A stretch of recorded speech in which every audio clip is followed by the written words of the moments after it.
Hey, this is Jemmy from Flintstone Media with the 5th episode of the Curve the Cube podcast. Curve the Cube is a South Florida-based arts, media, and entertainment podcast aimed at inspiring you to pursue your dreams and live your passions and basically pursue life outside a cubicle. And on this episode, literally, I couldn't wait to record my intro for this kid because I just got off the phone with him and he's extremely impressive. His name is Gunn. He is 17 years young and he's already an author. He's an author. He's met Donald Trump. He's starting his own publishing company. He's a singer-songwriter. He's moved out to Nashville to pursue that. He's just sent off his second book for publishing. That's right, his second book. He's not even out of high school yet. This kid is incredible.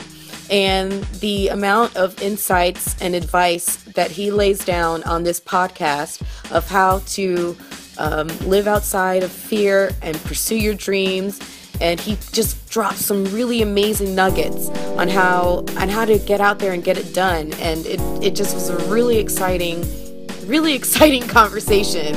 I feel honored and privileged that I was able to, that I feel like I met him at a time when there's nothing but amazing things that are going to happen for him. And as you'll hear me tell him at the end of it, you know, once he sets his mind to something, it just sounds like it's inevitable. It's just going to happen. This kid gets it done and he's very impressive. So regardless of whether you're, you know, for anyone in their teens through their 60s, 70s, whatever your age is, there's something in here for you because he's really insightful. And but in particular for the younger generations, if you feel like you have to be pigeonholed into a certain life and you need some encouragement to get out there and believe in yourself, you need to listen to this podcast. It's incredible. So this is Jemmy, Flintstone Media, with the 5th episode of the Curve the Cube podcast with author, rising entrepreneur, and singer-songwriter Gunn. Enjoy. Curve the Cube will now initiate. Hello, Houston? Yes, is this Jamie? Hi, how are you? I'm good. How about you? I'm great. Thanks so much for joining me on this podcast. How was your day today? It was good. How about yours? It was good. Getting ready for Thanksgiving. How about you? Same here. Yeah? Yeah. That's cool. So you're in Tennessee, right? Yes. How's the weather like out there right now? It's really cold, but there's no, it's really dry and cold. That's what it's like right now, so, yeah. Do you like it, or? Yeah, it doesn't really bother me. It could be a little bit warmer, yeah. Yeah. Where did you grow up? Originally Seattle, Washington. Okay. Well, it's not as... Tennessee must be warmer than Seattle, right? And nowhere near as wet, I imagine. Or, well, I guess, yeah, nowhere near as wet, right? Yeah, in Seattle, it's more of light rain, but it's more constant. But here in Nashville, it's more, you get heavy rain for a short period of time, and then it's done. Oh, okay. Yeah, that's kind of how it is in Florida. It comes in weird random bursts here, literally from 1 minute to the next. It can be a complete weather change. But yeah, exactly. It just rains cats and dogs and then it's done. Yeah. Oh, well, I'm so glad that we were able to connect on Twitter. Yeah. And actually, I watched your video today about the internet and whether it can be, how it can be good and how it can be bad. So I was like, oh, that's so funny because we connected on Twitter. So yeah. Very cool. How many YouTube videos do you have? Do you do that regularly? Well, I'd have to say I don't know how many are actually up on the YouTube channel at this moment, but I do know because it goes along with my second book, Shooting for Success. that we film out in LA with some partners. And so I can't tell you the number that's up right now, but we filmed 21 episodes that plan on going up that are more of that style that you would have saw at the internet, but then we also upload anywhere that I speak and talk. Right. Well, that's cool that you're doing like a video series in conjunction with your next book. That's the project? Yeah. Oh, that's neat. And when we plan on doing the goal is to do a series of 5 of that one, so. Very cool. Very cool. So, yeah, thank you. I was very impressed with you. It sounds like you have an extraordinary amount of drive for someone your age. If you want to just share on the podcast if people who aren't familiar with you yet, how old you are and kind of the basic start of your story. If you could share the story of you being in the assembly and hearing the teacher talk about potential earnings and what that did for you. Yeah, absolutely. So currently I'm 17 years old, and my whole story as far as the books go started back when I was a freshman in high school. We had a welcome to high school assembly, and the leadership teacher at my school went on to announce, if you get good grades, go on to college, get a degree, and get a job, on average you'll earn $1 million in your lifetime. And everyone was cheering, teachers, staff, and students. And I decided to do the math. And if you were to work for 40 years of your life, only to make $1 million, it's only $25,000 a year, not including any taxes or expenses. And at that time, I decided everyone should be worth more than $1 million in their lifetime. So that's when I even set the goal of how I plan to graduate from high school millionaire, that I share in my first book, Schooled for Success, how I plan to graduate from high school millionaire. And one of the reasons for me even sharing that in my first book is to share that story and to say that and show other people that $1 million isn't even what it was 5 years ago, and everyone should strive to be worth more than $1 million in their lifetime. That's a very good point, because what I like the most about your story is, and it might be a little different than I think the little snippets that most everybody else takes out of it, but what I took out of it most for me was I actually pictured you sitting in your assembly, and I pictured the whole rest of the crowd cheering, and I pictured on your face just saying, wait a minute. And that pause before being impressed, that moment of saying, you know what, let me make sure I'm cheering for the right reasons and I'm impressed for the right reasons. And I thought that was really neat, because people are so quick to jump on bandwagons, and I thought that was what impressed me the most about you, to be honest, was just that you took a second and said, let me think this out for myself. I thought that was really neat. Yeah, well, thank you. So when you thought, okay, well, I'm going to write, the book was a challenge, wasn't it? It was a challenge by someone challenged you, Yeah, I had to do what was called a job shadow project, and at my school, and basically it's pretty much kind of what it says. You go find somebody in a field of work that interests you, and you spend the day shadowing them and seeing what it's like in their shoes. So I actually reached out to a mentor of mine and asked if I could spend the day and see what it's like being a CEO of a company, and I ended up being told yes, that I could spend the day job shadowing him. And later it went on to one of the interview questions that I had to conduct. He went on and announced and kind of turned a question around on me. He already has written a book, so he basically challenged me to write my first book. So I figured might as well, there's nothing really I have to lose. So I kind of really started to take it and run with it. So that's how I originally got challenged and got the whole idea of writing my first book. That's so awesome. What were your expectations when you wrote it? Did you just think, oh, I'm going to write it and check off the box that I did it and send it to him and say I met your challenge? Did you have any expectations beyond that?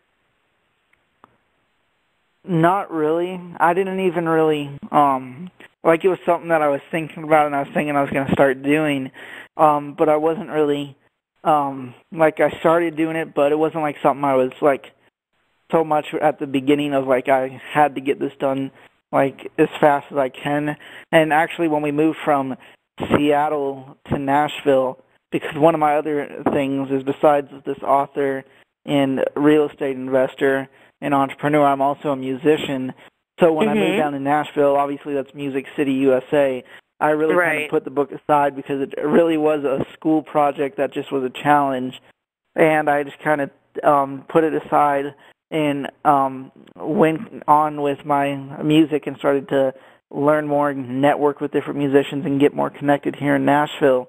And it later started to come around to where I was going to be turning 16 soon, and I decided, well, I was told, well, I can go out and get a job, but then I also remembered I had this book, so I figured, why not try to finish my first book by the time I turned 16 so I wouldn't have to go out there and get a job. So that was really how it all kind of started. And are you finding that your experience networking the music scene in Nashville is helping you now networking this business and authorship scene that you found yourself in? Yeah, I would say it's really healthy because what I've kind of learned is they're both really kind of connected well, at least for me at this point in time. I've kind of had the music in the back burner and the side because I was advised at the very beginning to really say you're an author. But so my music's in the background right now, and I've been taking the time to focus on the opportunity that's at hand, which is the books, and growing that while I still work on music and mainly write songs and keep it in the background right now. But I plan on, as far as music goes, within the next 6 months, recording my songs down and put them on an actual demo and tracks. Oh, that's awesome. That's so cool. So thank you. Yeah, I'm really excited for you. I think you have so many different great talents and things to explore. It's really neat too. It's going to be exciting watching your life develop, and I'm glad I'm kind of getting in on the in the beginning because it's going to be a wild ride, I feel like, and it's going to be really neat to witness it. So I'm really excited for you. Well, thank you. You're welcome. So here's a question I have for you, because I know a lot of people who've wanted to write a book or have an idea for a book, and for one reason or another, they never write it. So my question for you is, for the people who have a book living inside of them and are finding it hard, whether it's through motivation or what have you, to get that book out, what advice would you give them to get the ball rolling and keep it going?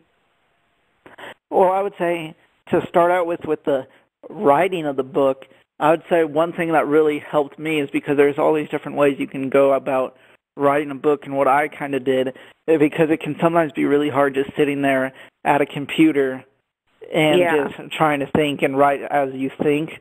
And one of the things I did is, like this podcast is on, it's on a recorded line, just talk and record your thoughts before you go ahead and type them, and then just get the MP3 and listen to yourself instead of having to think about everything and writing down. You can just listen to it and write it down. So that's kind of a way I kind of did it. But then as far as it gets into actually getting the book made and out there, one of the new projects that I'm actually involved in that I'm really excited about is I'm now a partner in a new publishing company called Rocket Press, and that's ROCKIT Press, and the website is rocketpress.com.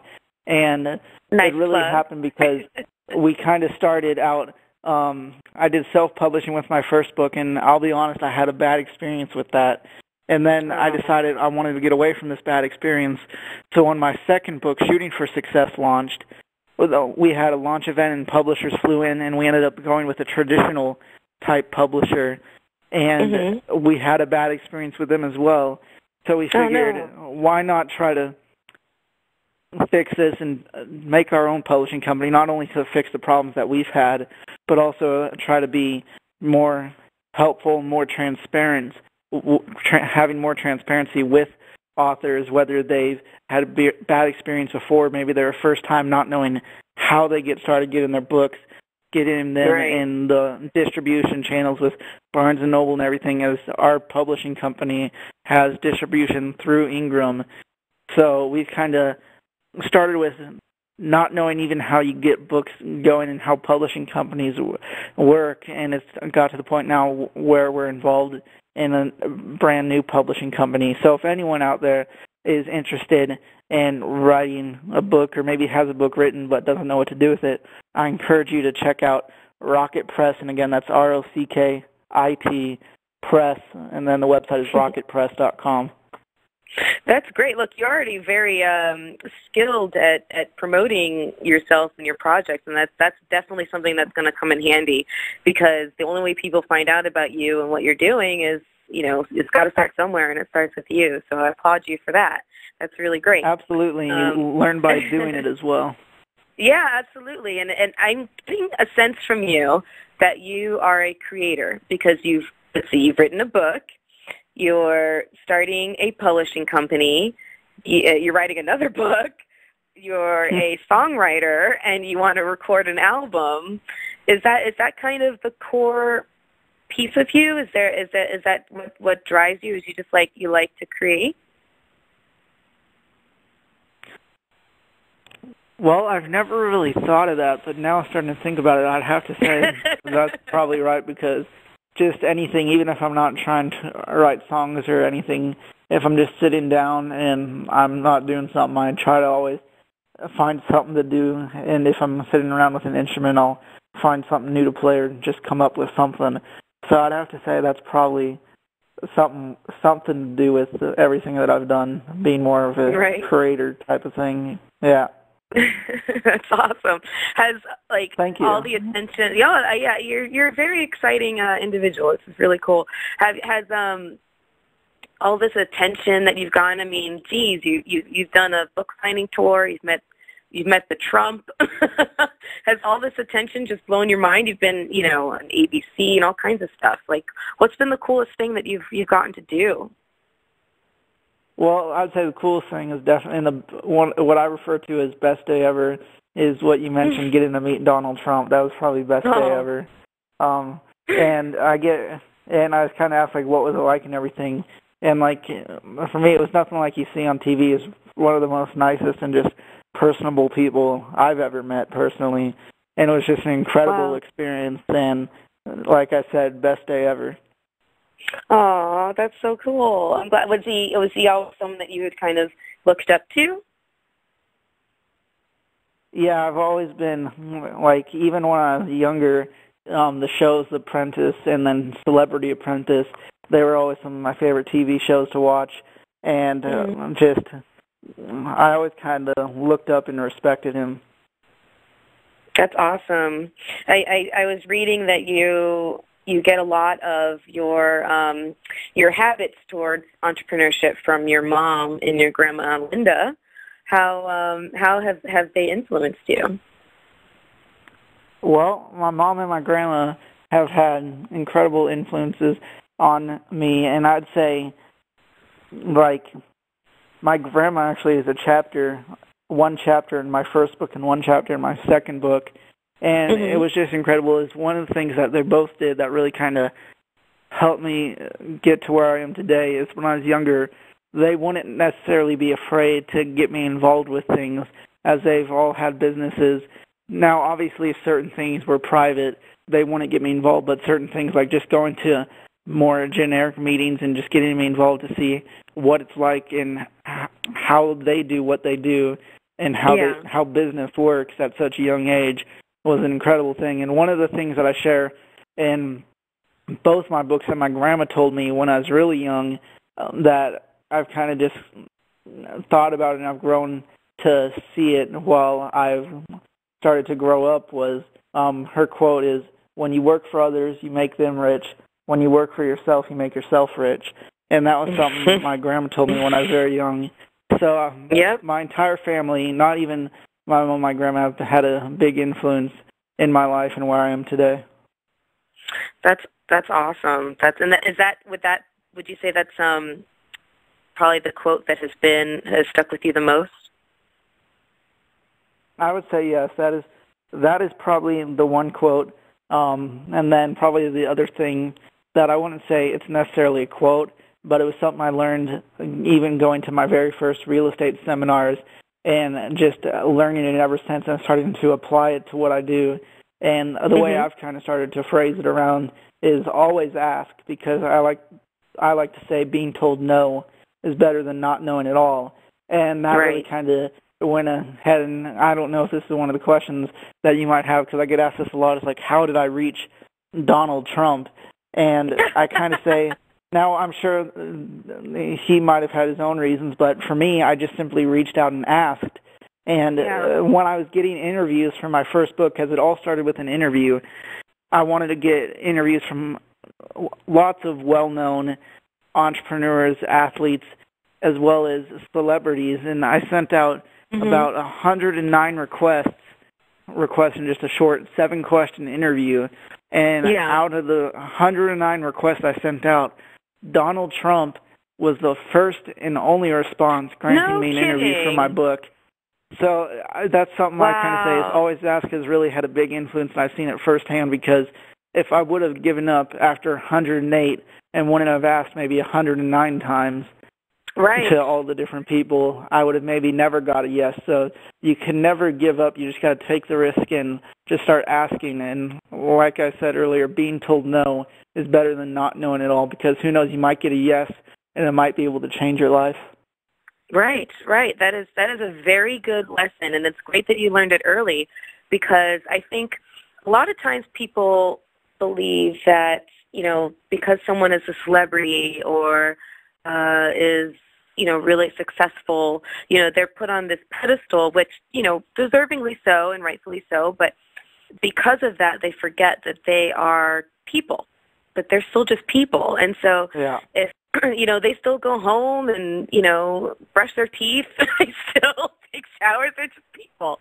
And so, they don't see themselves necessarily the same way that, Joe Public does, and you never know. Exactly. You never know when they're going to respond to you, just because they're just another person. So it's good to learn that lesson early, that it never hurts to ask. It's true. It's very true. I'm glad you. Yeah, absolutely. I'm glad you proved that. That's awesome. Good for you. Good for you. And so I know that you've been on a book signing tour. Are you still on your book signing tour, or?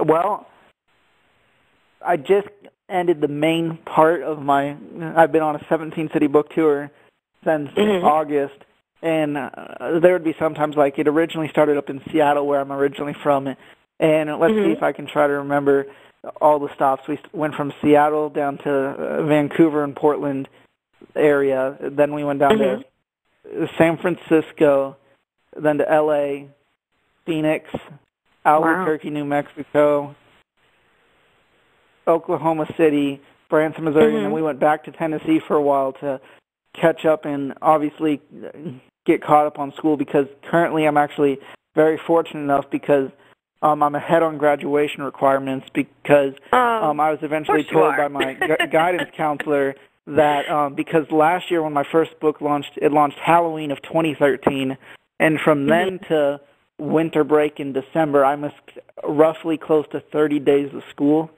So I started to miss a lot of school, and it was difficult, but I still was able to get work done, and I still was able to maintain a good GPA. So it worked out really well, and the school was great working with me.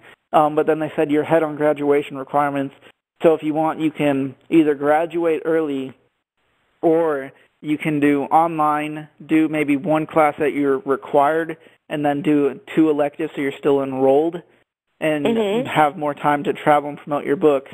Now, out of deciding the 2 options, the online also sounded a little bit better, not only from me, but also my mom being a parent. She wanted me to also be able to graduate and have a traditional graduation instead of graduating early. Gotcha. So I decided to do this online school. So then I've eventually continued with the book tour, and I've really wrapped up the main point. Now we're back here in Nashville getting caught up back again with school, and also starting to wrap up and submit as well as college applications and kind of get caught up everything, and as well as starting to be here for some of the holidays as well. Wow. So do you think, because you're talking about how you were able to, really buckle down and catch up and actually get ahead, and do you think it's more important but at the same time you have this passion for music and all these other things. I noticed you like dirt bikes and and stuff. So do you think it's more important to be well-rounded or to be hyper-focused? Well, I would have to say it really depends. And going back to being ahead on graduation requirements, to be honest, I actually didn't think I was ahead, because moving from, I did my freshman year up in Seattle, and then moving down here, the graduation requirements were different. And I knew I was doing what I had to get done, but I honestly thought I was going to be behind with the difference in credits, but it ended up being I was ahead. So that was just something I guess it was just kind of meant to be that I was ahead on credits. And so that was really something that I didn't really plan. But for me personally, I try to stay more well-rounded. Now, if something has to get done, I will get it done. And when something with my business has to get done, I'll get it done. But even, for example, now it's kind of more time with school and college applications, so that's kind of some of my more focus right now. But I'll still go back and forth and prioritize, but I still try to stay well-rounded. And with me, being my age also, I try not to be a young adult, even though I do these business projects. I still try to be a teen, where I still play video games, hang out with friends, go see movies. And I'm still a teenager. I just do these other things. And I guess I get asked sometimes, have I figured out this schedule to manage my time? But I can't really say I've figured it out. It's just kind of this groove that I just fell into, and it seems to work. But I can't really explain it at the same time. Yeah. But it's good for you to keep focused on being, a teenager, because you only get this time once in your life, and it's going to get busier and busier and busier. It sounds like for you. So be sure to create a habit now of working in time to really enjoy every aspect of life, and that sounds like that's what you're doing. So that's good. That's really good. What do you think you're going to want to study when you get to college? Well, I would say as far as a major in college, I would say it would probably be, with everything that I'm doing, business, but also one of the ones I'm looking into is also music business, really, because I have a passion for music and I have this passion for business. Why not combine the two and also learn how the music industry works, rather than just being someone who plays instruments? Also, further my knowledge of business, but also learn how a specific industry works as well. So I'd say that was probably what I would intend on going to college for. And then I still got plenty of time ahead to decide if I want to decide to go on in school from there. I do have one pressure on me, actually, from my grandma, how we were talking about earlier. She always says she wants me to go to law school because she wants a lawyer in the family, because she's paid so much in attorney fees that she always wants one in the family. So that is something I'm not throwing it out, but I'm looking into it. Well, let me throw my 2 cents in as someone who's actually been to law school. You have to love it. You really do. Law school is such a heavy commitment and keep looking into it, decide if it's for you. But my piece of advice is that if you decide to go that route, just make sure it's something that you love, because it is a lot of commitment. And there certainly is, there certainly is entertainment law and everything else. But it sounds to me like even if you do become a lawyer, you're still going to own your own firm. So. I can't really see you working for another law firm. You're still going to do your own thing either way. Yeah, and I also because I've also worked and met with also a lot of attorneys, and I've kind of asked them about a bunch of stuff. And I've also decided, like, even if I don't continue to do it more as like a firm, I could even use it just for my own endeavors as well. Oh, absolutely, absolutely. I think with the law, and it's similar with someone who has a business background, like you were saying, using your business background for a music endeavor. It's similar. Knowing the law can be helpful. So, it is law school itself is a big commitment. So make sure it's something that you love. But yeah, it's worth exploring. I just love that your grandma wants to do it so she can reduce her attorney fees. That's awesome. Go, grandma. Oh my gosh. So let's see. You've talked about Rocket Magazine or Rocket. Is it a magazine or is it a publishing house? It's a publishing house, right? There's Rocket Press, which is a publishing house. But then also through that, we're doing Rocket Magazine, which is an online digital magazine that we're also launching. It's still being wrapped up, and the finishing touches are getting put on it. So if you want to keep involved, it will definitely be blasted all out through my social media once that project is ready to go. That is something that's in the works and being finished up. And final touches getting put on that. So there's Rocket Press, which is the publishing company, and then Rocket Magazine, which is a project that is going through Rocket Press. Awesome. Yeah, keep me posted on everything because I certainly have, and I'm still creating a lot of contacts, clearly. I mean, I just met you online. So, yeah, any way that I can help out, keep me posted on everything. It's really cool to watch all of this growing. Yeah. One thing I wanted to ask you was, so I read that when you were really little, you landed a commercial, and that you used the money from that commercial for your first real estate deal. What's that about? Well, as I like to refer to in my first book, I considered myself to be an entrepreneur since preschool, where my parents got me involved in print modeling and TV commercials, and that later developed to when I was in 6th grade. I landed a worldwide car commercial as a principal that played for roughly around a year. So through residual income from that, I eventually gained income, and at the time I just kind of put it in CDs, and at the time also my parents, they just kind of told me to put them in CDs and just wait and have it grow at at that time probably barely 1%. Well, and then I started to attend these real estate seminars when I was in 7th grade. I started to watch my family get more and more active into real estate, and I started to learn also if my money sitting in CDs making 1% and inflation is 2 or 3%, I'm really losing money over time. So I decided to, at the age of 13, I approached my parents and asked if I could loan them money, as I wanted to do that for my first real estate deal. However, they didn't want me to loan them money, being their son, but they did say you can't be our lender, but you can be a partner in a deal with us. So I ended up being a 43% partner in a property up in the Seattle, Washington area, which was my very first real estate deal, and I still got to be like a lender almost, although I was technically a partner, where I still went to school, played sports, hung out with friends, went home, and did the same thing the next day, while my dad, being a contractor, did more of the heavy lifting, getting covered in sheetrock and sawdust, fixing the house and getting it all ready.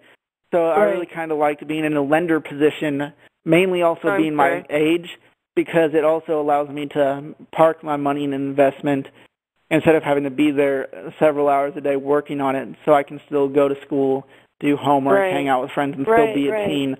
So I actually did my first private money loan at the age of 13 as well. So that is actually how I got started in the whole real estate side of things, and it's just something that I also kind of have a passion for, and I plan on being able to use it with knowledge that I've gained and knowledge that I will still throughout to learn. Whether I decide to do something different, I'll still always be able to apply stuff that I learn into anything that I really do. It's really blowing my mind how much your parents have. It doesn't seem like they've put any limits on you whatsoever, because not only are they bringing you along to meetings and real estate conventions. What were they? Conventions and seminars. Seminars, that's what I was looking for. Thank you. Real estate seminars, and allowing you to put money in things and try stuff, and then moving to facilitate your music career. It really sounds like, I mean, they must get a gold star for being like the most supportive parents in the world. This is incredible. It's really blowing my mind. Do you think you could have, how do you think you would have been different? How do you think your worldview would have been different had you not had the parents that you have? Well, I would have to say if I didn't come from entrepreneurial parents, I would say I'd have to say I would still probably eventually find the path that I'm on today, whether it be books or something, but just more being an entrepreneur, because even when I was really little, thinking about like what do I want to do, I can never really picture myself doing anything really kind of, I don't really know how to put it, but I guess it kind of, as I kind of got older, I kind of see like this is where like I could picture myself being and doing, and this is something I'm passionate about. So I would say I probably would have eventually been down the same path, maybe not with books, but at least entrepreneurial-wise. But I would say this, having my parents and my family, it's definitely helped accelerate it at a faster rate. Yeah. Do you? I mean, it seems like you're fearless. Do you have any fears? Well, I'd have to say, as far as everything with more business and everything, as far as fears go, I would say I don't really have a constant fear. I'll just say there's some times when I'm thinking about, should I do this or should I not do this? And I will be kind of also, I will say some of the things more when I was starting out, as well as how I was talking about always ask. It really was hard. Like, I wouldn't know, like, should I ask this person, or is it something I shouldn't bother them when I was younger? And it was just kind of pushing. And if you read my book, my first one, when it shares about the job shadow, I originally asked my mom if she could ask for me to do the job shadow interview, and she kind of said, no, I'm not going to ask, you have to ask. So it's kind of just these things where, like, I might have not been confident, but I just started to do it. And I just even start small and just build up the confidence. And if it's something you're uncomfortable with, if you start doing it, you'll eventually become comfortable with it. That's true. That is very true. You know what they say, practice makes perfect, and you never know what you can accomplish until you try it. And you're absolutely right. You're absolutely right. What would you say if you had one piece of advice to give your fellow classmates from, your fellow 2015 graduates that would maybe challenge something in their mindset? What would your advice be? I would say one thing for people to start thinking about and just asking themselves is the phrase, why not me? And this kind of goes back to how I was talking about my first real estate deal, because that's kind of how I got started. I just saw my parents doing this stuff, and I knew I had just money sitting aside. So I asked myself, if they can do it, why can't I? Now, I'm not saying everyone should go and get involved in real estate. One of the things it has to be is you have to be passionate about it, because if you're passionate about it, you'll have the drive and dedication to put the extra hour in and put in the time to make sure what you do and do all in your power to make it successful. And so I'd say definitely just ask yourself, why not me, for any goals, whether it be short-term or long-term, because if I like to say in that, why not me, because if someone else can do it, why can't I? And just try to find reasons of how you can do it.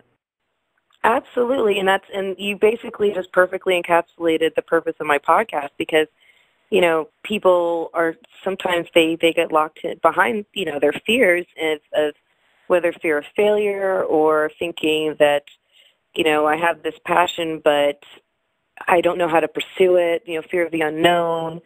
And so they don't go after it, or they feel like they just need to live, this kind of normal, structured, expected life. And, there is someone who's a successful singer. There is someone who's a successful writer or entrepreneur or dancer or, volleyball player or whatever it is. There is someone who is making a living doing what they love. And so what I hope to do with this podcast is spread the idea of how those people did it. And so that's why you just basically perfectly encapsulated the reason I'm doing this podcast. And so, yeah, that's amazing advice. Why not me? That's perfect. Oh, that's great. It. Yeah. I love it. I love it. What through everything that you've learned and the people that you've looked up to, that you've been working with, that you've met, what have you learned about the difference between, because I think this can actually be very, very granular, but also very important. What do you think is the difference between being a boss and being a leader? Well, I would have to say I haven't really thought about that, but I would say with, I guess, things that I've observed, the difference between being a boss and being a leader is a boss is someone who just says, this is what to do. And a leader basically is somebody who says, and like, who inspires people to do things and is more of leads by examples where maybe they've been there, done that, and they've been successful at it. And that's kind of also one of the things about, even from leaders, also finding mentors, and how we were talking about earlier, like how I was fortunate enough to come from a whole family of entrepreneurs, or maybe somebody who doesn't come from a family of entrepreneurs or something. Like, for example, I like to say just reach out and find a mentor just in your community. If you like cooking, go to maybe a local restaurant and just see if you can do a job shadow and just see what it's like in their shoes, whether it be maybe a cook or the manager of the restaurant, and just see what it's like, and just finding a mentor who has been there and done that and leads a positive message, and it's something that you can relate to as well. So I'd say just kind of reach out and find people as well, because like one of the things is it doesn't hurt to ask. Who knows, you might be told yes. Yeah, that's true. That is very true. So just a couple more questions. I was wondering, because I see that you love pizza, what's your favorite pizza? Well, I'd have to say I like most of the types of pizza, but I would say my favorite, I don't really know the name of it, but it's, I guess to describe what's on it, it's Alfredo sauce, cheese, and then also like chicken. So it's almost kind of like a fettuccine, almost without any pasta noodles, and then put on a pizza. Nice. That actually sounds really good. I'd say is probably my favorite pizza. And what do you love about blue Corvettes so much? Well, the one thing, obviously, blue is my favorite color.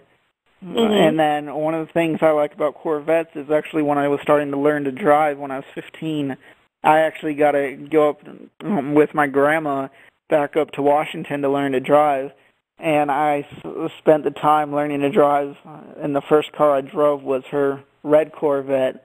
And I liked it, and I just kind of grown to like the Corvettes and just their style and how they look and how they drive. That's cool. One question I just thought of, I didn't have this one written down, but since you are an author and you also are a songwriter, is there a lot of similarity, or is there a lot of difference between your writing styles and writing a book versus writing a song?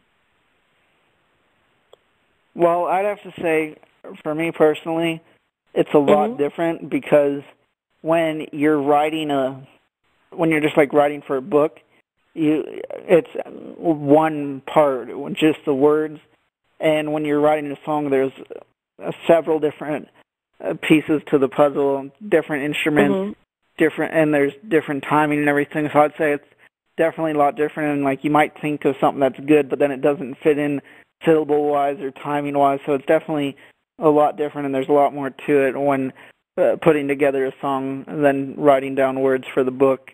Now, I will say writing a book definitely usually takes longer than writing a song, but there's sometimes when, like my second book, believe it or not, or even going back to my first book, Schooled for Success, that took me actual time writing it about 14 months. And then my second book, Shooting for Success, that took me, believe it or not, to write it and get it sent off to production, it took about 14 days. So no kidding. Wow. If you really kind of are planned and prepared for writing a book, you can really work and knock it out fast. And sometimes with a song, you can't prepare writing a song. It just kind of is inspiration and comes to you at the moment. So I'll say sometimes it can take longer to write songs as well. What kind of, are you aiming at country? Because I know you're living in Nashville. Is that what you're going for, or? Well, I guess if I had to classify like what genre the music I write would be in, I would say the ones I write are kind of, I would say, I guess, country rock. That would be probably the closest one to put it to, because actually the band that inspired me to pick up guitar in the first place, which was my first instrument that really got me into music, was actually AC/DC. So I guess it's kind of country rock, but then also some older elements as well. And that's the majority of songs I write that are more actual songs. And then I also write, knowing mandolin and more of these other instruments, I also write instrumentals that are more soundtracks as well. Oh, that's cool. That's really neat. Are you very introspective? Are you a very person? I would say I try to, with everything, I really try to kind of hit a wide spectrum, not limit myself to one thing, and instead I try to kind of hit different things. Now, obviously, I won't do something that isn't who I am, but at the same time, I'm not going to limit myself to this is who I am. And that was kind of the thing, how I mentioned earlier. I was told really to focus with the books to begin with, but then kind of say your music, but don't put the music out at the same time. So it's kind of a thing like where I am an author, but I'm not only an author. I also do speaking, and I also am a musician. So I just try to hit everything of what and who I am. That's awesome. Well, it's been really great talking to you. What would you, how would you describe your perfect day? Like, if you could craft your perfect day, what would you be doing?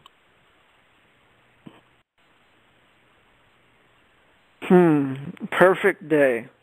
I'd have to say it would probably be, as far as just things not related to business that I would just kind of want to do, I would have to say just some of the things is ride my motorcycle out here. And that's one of the reasons we also moved to Tennessee when we were looking at properties. We found a piece that was on 16 acres, so we were able to build our own motorcycle tracks. And we were able to help to do that so we can just go outside and ride motorcycles. So I'd say riding motorcycles if it's a nice day.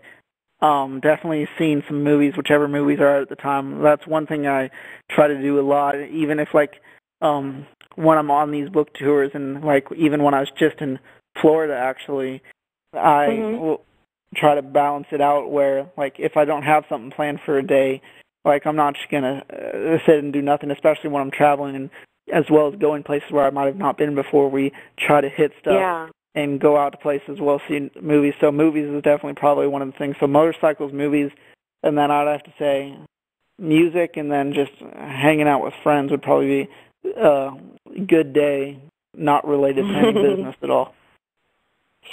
That's awesome. Well, it sounds like you really know yourself very well. It sounds like you have some really amazing goals and dreams. What's the biggest dream that you have? You know, if you could accomplish anything in your life, what would it be?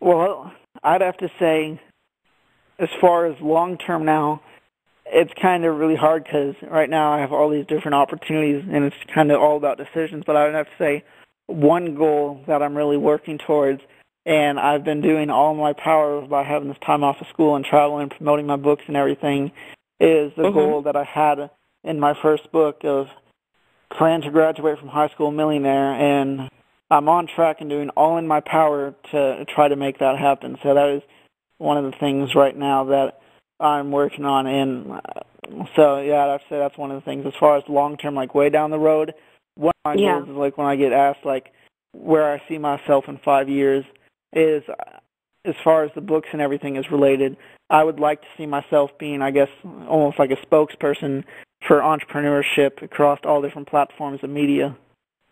That's amazing. That's amazing. Almost like the next Trump. I'd have to say, well, actually, one of the things that he kind of said when I actually got to meet him in his office, he kind of said that, like, he kind of said, I can't remember exactly word for word, but kind of to sum it up, it was like, do you plan on surpassing me one day? And I said, and I kind of said, like, you set the bar pretty high, so. Well, I think just from reading up on you and hearing you talk now, I think that is inevitable. I really see some amazingly great things for you, and I feel like once you set your mind to something, it's just a matter of time. So I see nothing but great things in your future, and I thank you so much for taking the time to talk to me and share your thoughts and your inspirations and your advice on the podcast. I think it's going to be really great for a lot of other people to hear, especially, you know, the younger generation. I think it's going to be awesome. So thank you so much. Yeah, thank you for having me, and it was definitely a blast. Anytime, and, you know, feel free to reach out anytime for anything.